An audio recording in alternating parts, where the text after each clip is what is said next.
Renz Gabriel Rabino from Group 1. So, i-discuss ko dito yung aming project namin is na smart fan. So, tara. So, sa components naman tayo. So, meron tayo ditong 12 volts para sa Arduino natin, nasaksakan. So, saksak na natin.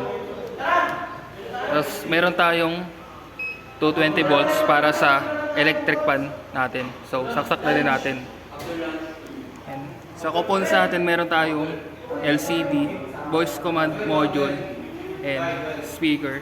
Meron din tayo dito sa loob nitong buksan lang natin. Meron tayong module, tapos nakakonect siya sa voice command module at sa ating speaker. At andito naman is meron tayong tatlong relay para sa ating kasabihing command at buzzer. And dito naman sa atin is LM35 temperature sensor, and kapag nag 70 Celsius siya is magno-notify siya sa LCD na kung papahinto mo ba yung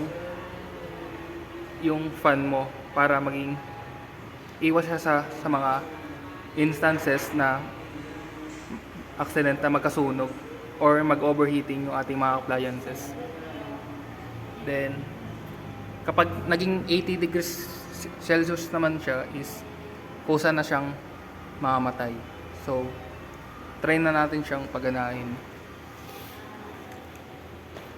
Hey Pudding.